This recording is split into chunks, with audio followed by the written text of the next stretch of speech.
There comes a time in many games where you lose everything. All of the gear and items you gathered up to this point are yanked away from you, leaving you only with the skills you've gathered up to this point and your brains. You're forced to scavenge for some gear all over again and forced to survive on wits alone. I feel like I'm the only person that actually sort of likes this trope in games. It shows that you've developed as a player and not just gotten better equipment, and lets you interact with game systems in new ways. The first time I ever encountered this style of mission was Skyrim's No One Escapes Signal Mine. I was probably like 12 when I first played this, so when I saw this random bitch get assassinated in the streets, I was obviously going to follow that mission straight away. Basically leads you through a massive conspiracy through the whole city, where you get threatened by some random losers, kill a bunch of people who really think they can take you.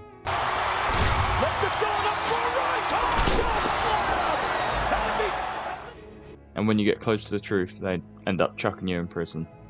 This prison is Signal Mine, you know, the one that nobody escapes. The intended path through this mission is the classic bit of prison break shenanigans. Exchange yourself some drugs for a shiv, do an assassination for the guy in the prison with all the power, then storm out the prison together and lead the terrorist cell through the city. But when they chuck you in prison, they crucially take all of your items obviously, but they can't take away all of your magic, which is something very easily abused in Skyrim, and makes this mission much more fun. Like, why not conjure yourself up a nice little dagger and stealth kill the guard? Start your own little prison riot. Or just turn into a big fuck off werewolf to eat everyone, just walk out on your own. Or if you're using a Khajiit, they have a melee damage bonus that makes your melee attacks do more damage than the shivs and pickaxes that everyone uses. You can just bully the rest of the prisoners with the rest of the moves. Welcome to Guama, gentlemen. Now, if you'll excuse me. In Red Dead Redemption 2, the single mission where you lose everything is instead a whole chapter of the game. And it's a really long, slow and boring one. When the heist goes wrong, you and the boys escape somehow, ending up in Guama with none of your items or your horse. This chapter just feels so detached from the rest of the game, as you basically just end up playing through the plot of a Far Cry game, where you help the guerrilla resistance in a jungle setting to overthrow a dictator slave owner. And this section of the game is just so boring. Red Dead 2 is usually a fairly slow paced game anyway, but it never really feels like it's wasting your time, because it always feels like everything is contributed to the plot or the characters. But here we're just walking along a beach for a few minutes, walking with the chain gang, and nothing's really happening. Most of these characters can be completely out of the story and never mentioned again within 3 hours. It's really depressing how much of a letdown the whole Guama section is, after Rockstar already having done a similar mission in GTA 5 just a game before.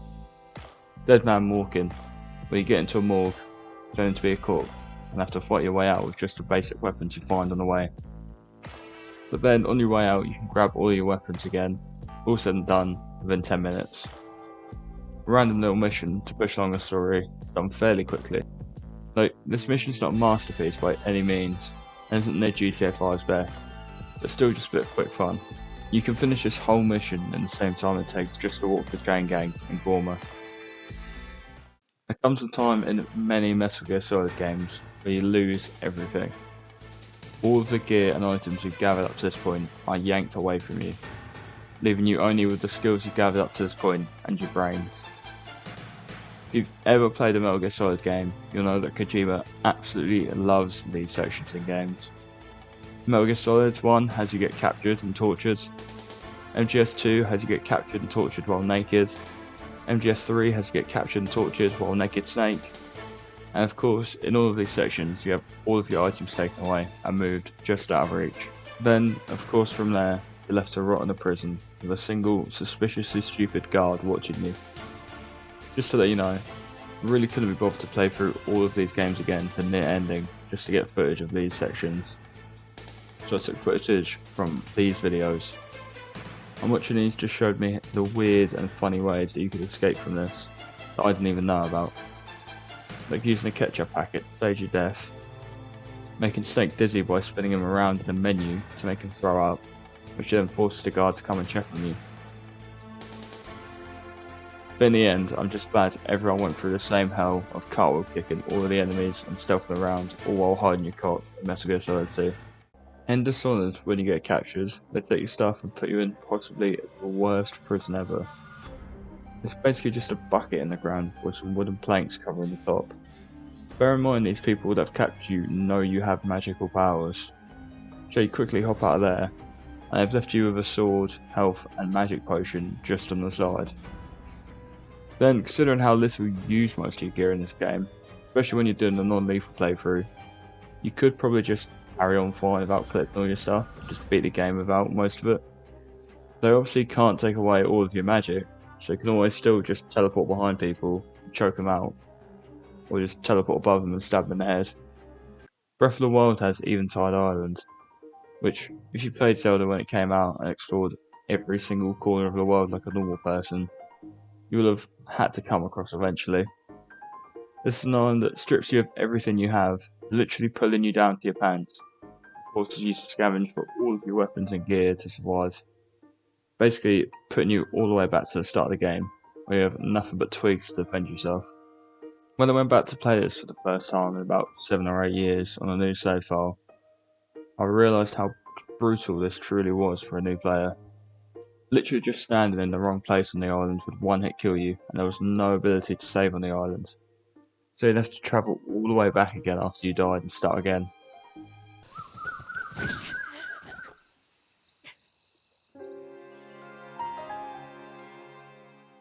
I also realised how this one island almost serves as a microcosm for the whole game.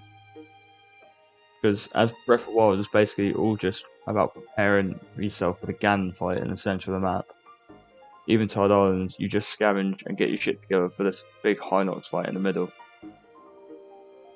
But when I came back, I couldn't even get that far, because when I tried to play again, I just kept getting one shot killed by a random chest popping out of the ground.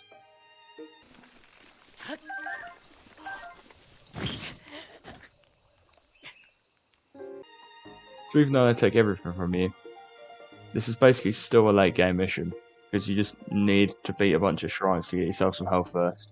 After all the positive stuff I've said about these style of missions, it's only fair that I mention the absolute worst example of this trope that I've ever played. That mission in Final Fantasy 15 where you capture and lose all of your stuff, your weapons, your car, and even your boy band. Chapter 13. The funny thing is, this is like the only one of these missions to occur in RPG. They actually do disable all of your magic, but it makes it absolutely miserable, because your magic is the only way you access literally all of your weapons. Except for one, anyway. A weapon you didn't even know existed up until this point. The Ring of Luci.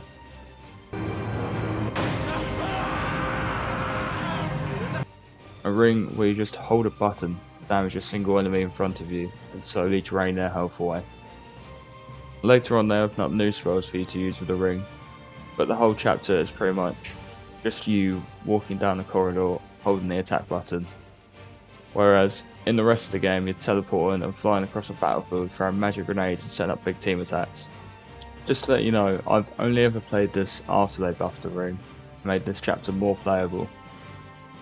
Before I played it, you couldn't even run down the corridors, and the ring did even less damage. So you just walked even slower down the corridor and held the button for even longer. This chapter was literally so bad that they made an option to skip it and play as the other characters, who were just doing much more interesting things. Titanfall 2's campaign is quite frankly amazing, and it's probably the place you'd at least expect to find this type of mission. You're constantly switching between stomping around and mowing people down as a Titan, then sprinting around, wall running, double jumping and flying across fights as a pilot. But other than that, it's a mostly standard first person shooter. You only carry 2 weapons and not much other gear, so you don't have much to lose in the first place really. But somehow, they still probably made the best example of this type of mission. In the very last mission, where you're at your lowest possible point, you get captured and lose everything. Both your weapons, your big robot, well, that's basically all you had. Now it's all gone. You're just left with one objective: survive. Proper Halo Reach style. Then your Titan pops out your emergency kit, something you never even knew was there.